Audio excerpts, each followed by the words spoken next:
Doctor Babasaheb Ambedkar, జోహార్ doctor Babasaheb Ambedkar. చాలా సంతోషం. ఈరోజు మన దేవుని జన్మదినాన్ని 134వ జన్మదినాన్ని శోభాయాత్ర ద్వారా జరుపుకోవడం, దీంట్లో మనందరం కూడా పాల్గొనే అవకాశం మనకు రావడం ఇదొక అదృష్టంగా భావిస్తూ, మా తల్లి ఎప్పుడైతే చిన్ననాటి చనిపోయిందో ఆమెను దగ్గరుండి చూడలేకపోయినా ఈ నియోజకవర్గంలో భారత రాజ్యాంగం గురించి, మహనీయుల గురించి చెప్పుకునే అవకాశం వారు జన్మనిస్తే దొరికిందనే విషయాన్ని ఈ సందర్భంగా ఇప్పటికైనా వాళ్ళు మన ఫోటోలు పట్టుకొని, మన దేవుడి ఫోటోను పట్టుకొని తిరుగుతూ ఉంటే మా అవ్వ ఎక్కడున్నదో కానీ నిజంగా ఆమె పుణ్యం అనేది ఇప్పుడు అర్థమవుతా ఉన్నది. ఒకవేళ అంబేద్కర్ గారి పేరు మనమే తీసుకొని ఉండకపోయి ఉంటే పాపం ఫోటోలు పట్టుకొని తిరిగి ఉండేవాళ్ళు కాదు. కనుక బాబాసాహెబ్ అంబేద్కర్ గారిని మేము చెప్పేదాకా పూలదండలు కూడా వేయలేదు. ఇక్కడ కాంగ్రెస్ పార్టీకి సంబంధించినటువంటి నాయకులు పూలదండలే కాకుండా ఫోటోలు పట్టుకొని తిరిగే కాడికి తీసుకొచ్చిన చరిత్ర బీఆర్ఎస్ పార్టీగా మీ బిడ్డగా పుట్టమది గారికి ఉన్నదనే విషయాన్ని ఈ సందర్భంగా చాలా సంతోషంగా తెలియజేస్తూ, సంతోషం ఎవరు పట్టుకొని తిరిగినా మన దేవుడి ఫోటోనే పట్టుకొని తిరుగుతూ ఉన్నారు. కాకపోతే ఇంకొకటి కూడా పట్టుకొని తిరగాలి. ఈ నియోజకవర్గంలో ఢిల్లీలో రాహుల్ గాంధీ రాజ్యాంగాన్ని పట్టుకొని తిరుగుతూ ఉన్నాడు. మన దేవుడు రాసించిన రాజ్యాంగం బుక్కుని ఇక్కడ కాంగ్రెస్ పార్టీ కూడా పట్టుకొని తిరగాలి. దానిలో ఏం రాసి ఉన్నదో చెప్పాలి. ఇన్ని సంవత్సరాలు పరిపాలించిన వాళ్ళు ఏం చేసిండ్రో చెప్పాలి. ఎందుకు ఈ అసమానతలు, ఎందుకు ఈ ఆకలి? బాబాసాహెబ్ అంబేద్కర్ రాసిన రాజ్యాంగమే మీరు అమలు చేసి ఉంటే మంతిని పట్టణం లాంటి పట్టణంలో కూడా పందులు పండే అటువంటి గుడిసెలలో మా వర్గాలు పంటా ఉన్నాయి. దానికి కారణం ఏంటిదో అర్థమవుతుంది. సంవిధాన బచావ్ అని రాహుల్ గాంధీ గారు ఇవాళ తిరగడం కాదు, బాబాసాహెబ్ అంబేద్కర్ గారు రాజ్యాంగాన్ని రాసినప్పుడు తన పిల్లలను సైతం వదులుకొని తన చెమటను రక్తాన్ని చిందించి 2 సంవత్సరాలు కష్టపడి రాజ్యాంగాన్ని రాసించినటువంటి ఆ రోజులలో కాంగ్రెస్ పార్టీ ఉన్నది. రాజ్యాంగాన్ని రాసినటువంటి మహనీయునికి ఆ రోజు ఇదే కాంగ్రెస్ పార్టీ ఉన్నప్పుడు కనీసం భారతరత్న ఇవ్వనటువంటి దౌర్భాగ్యం చేసినటువంటి పార్టీ ఇవాళ కాంగ్రెస్ పార్టీ అనే విషయాన్ని మనం బహుజనులంతా మర్చిపోవాల్సిన అవసరం ఉండదనే విషయాన్ని గుర్తు చేస్తా ఉన్నాను. అయినా కూడా ఈ నియోజకవర్గంలో మహనీయుల మాసంలో మహనీయుల స్ఫూర్తితోటి ఈ నియోజకవర్గంలో దాదాపు 10 సంవత్సరాలు తండ్రి విగ్రహాలు పెట్టుకున్నాడు తప్ప మహనీయుల విగ్రహాలను పెట్టలేదు. ఇవాళ మహనీయులు అంటున్నామని ఇవాళనే మచ్చుపేటలో గౌరవంగా ఒకప్పుడు శిలాఫలకాలు లేకుండా అంబేద్కర్ గారి విగ్రహాలు ఆగమాగం ఓపెన్ చేసిన వాళ్ళు ఇవాళ గౌరవించబడతా ఉన్నాడు మన దేవుడు. అంటే కారణం మన చైతన్యమైన విషయాన్ని ఇవాళ గమనించాల్సిన అవసరం ఉన్నది. ఎప్పటి వరకైతే మనం చైతన్యం కామో, ఎప్పటి వరకైతే మనకు రాజ్యాంగం తెలియదు, మోసం చేసిన వాళ్ళే మోసం చేస్తా పోతా ఉంటారన్న విషయాన్ని గమనించాల్సిన అవసరం ఉన్నది. కనుక బాబాసాహెబ్ అంబేద్కర్ గారిని అడుగడుగున అవమానించి అడుగడుగున ఇబ్బంది పెట్టిన పార్టీ కాంగ్రెస్ పార్టీ. 2 సార్లు పార్లమెంటు సభ్యునిగా ఓడగొట్టినటువంటి పార్టీ కాంగ్రెస్ పార్టీ. ఆయన గెలిచినటువంటి ప్రాంతాన్ని ఈ దేశంలో లేకుండా చేసినటువంటి పార్టీ కాంగ్రెస్ పార్టీ.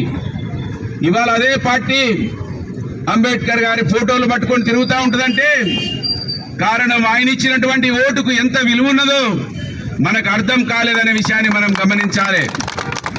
ఆయన ఓటుకు ఎంత విలువ ఉన్నదో ఇవాళ వాళ్లకు మాత్రమే అర్థమవుతా ఉన్నది.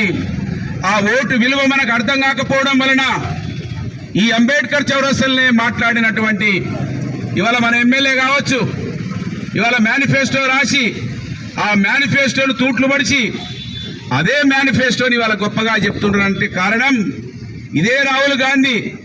ఒకవేళ మనకు అవగాహన ఉన్నది, అర్థమవుతుందని ఆలోచన ఆయనకు ఉండి ఉంటే తెలంగాణ రాష్ట్రంకి వచ్చి 2500 రూపాయలు మహిళల అకౌంట్లలో వేస్తున్నామని చెప్తా ఉన్నాడు ఆయన.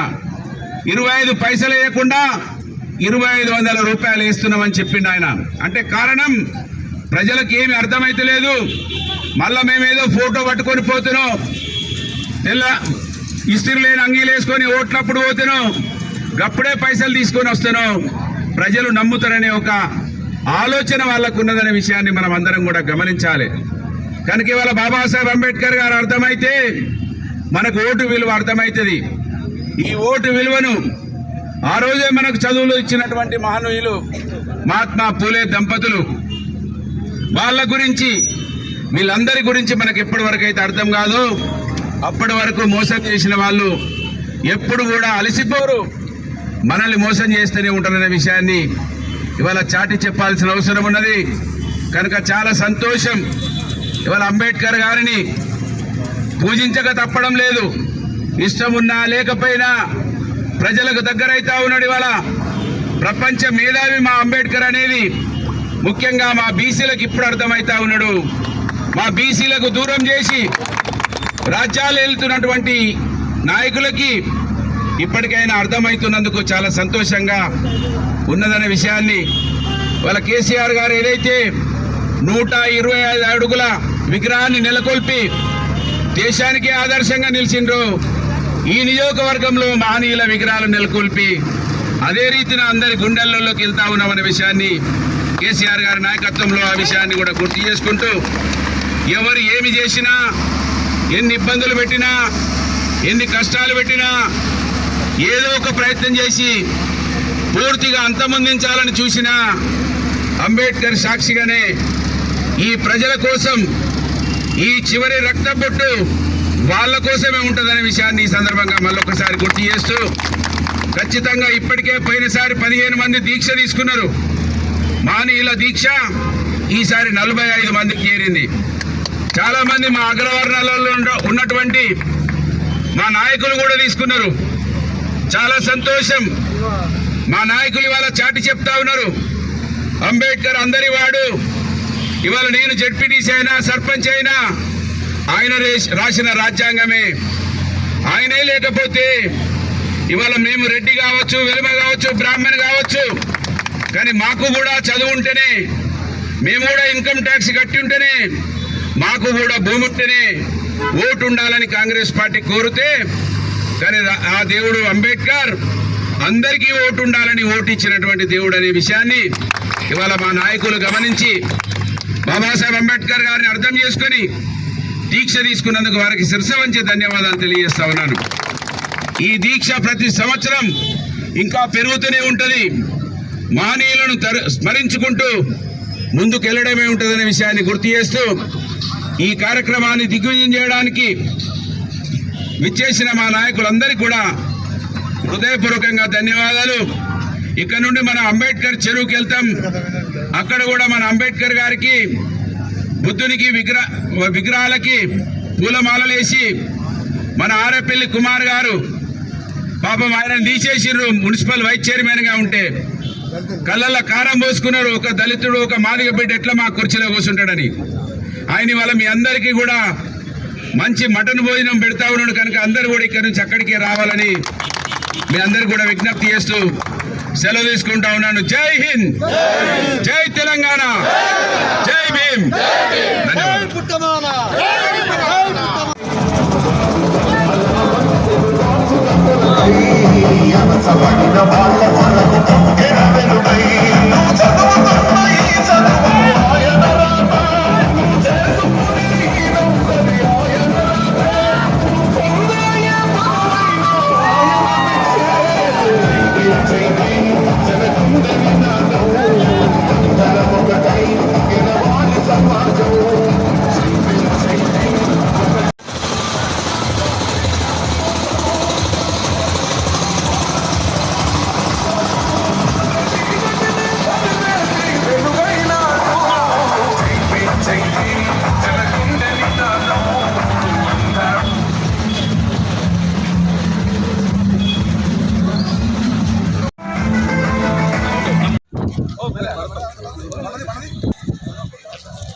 అంతా మీరే కనబడతారుగా,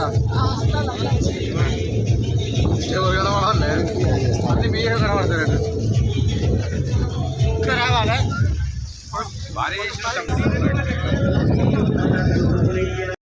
బాబాసాహెబ్ అంబేద్కర్, అంబేద్కర్ గారి ఆశయాలను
సమ్మనా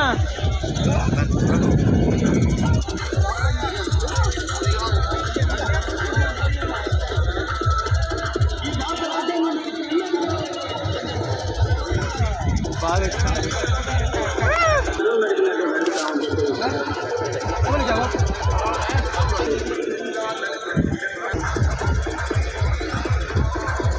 ఇట్లా ఇట్లుండు.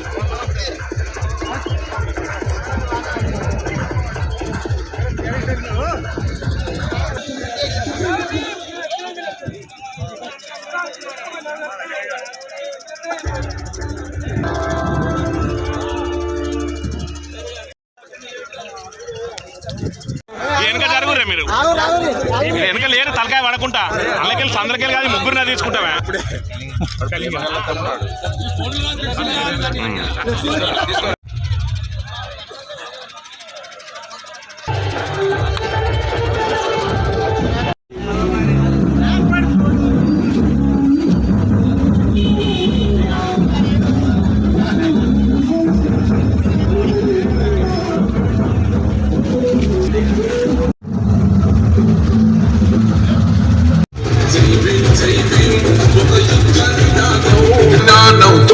కొరకు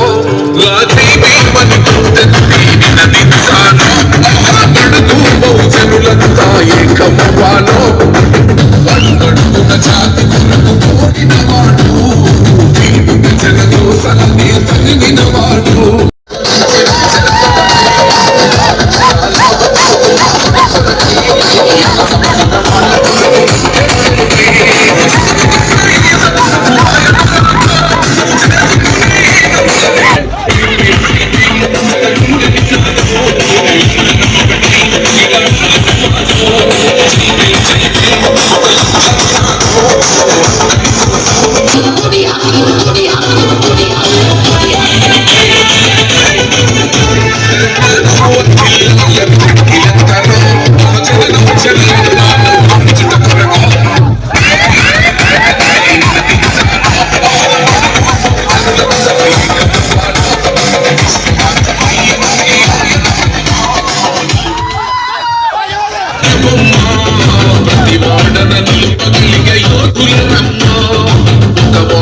పరిమితమా అంబేద్కరుడు ప్రతివాడికి హక్కులను పంచినవాడు తను రాసిండు రాజ్యాంగం దేశం కోసం తను చేసిండు పోరాటం అందరి కోసం తను రాసిండు రాజ్యాంగం దేశం కోసం తను చేసిండు పోరాటం ఎందుకు మాది కాదు ఆ నినాదం అని అవగాహన లేకున్నది కొంత సమాజం రాజ్యాంగం ప్రతిఫలాలు పొందుతూ జనం గది అంటే దేశం జీవితాన్ని ధారపోసినాడు రమణకై అవమానాలను భవించి నిలిచెర బలమై చేసుకునే ఈ నౌకరి ఆయన రాతే పొందే ఏ పదమైన ఆయన భిక్షే కరిగిపోతూ నిలిచిన జన్మ అడుగడుగున జాతి కొరకు కోరిన వాడు జన కోసల నినాదము అందరమొకటై గిడవాలి సమాజము జై భీమ్ ఒక యుద్ధ నినాదము అందరి కోసం కొద్ది ప్రవాహం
ఓకే ఇది ఒకటి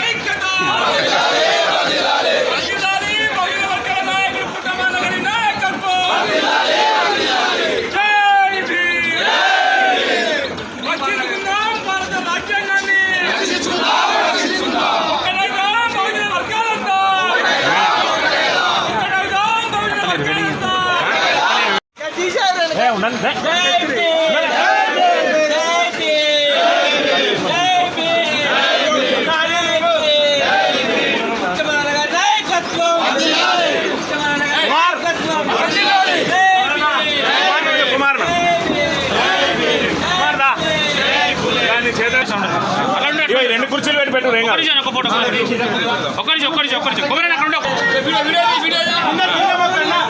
పట్టుకోవే ఓ కుమార్ అన్న పట్టుకోవే అది తీసుకో ఇక చేత తీసుకో అలా పెట్టుకో కుర్చీలా మీరు జరుగురు ఇక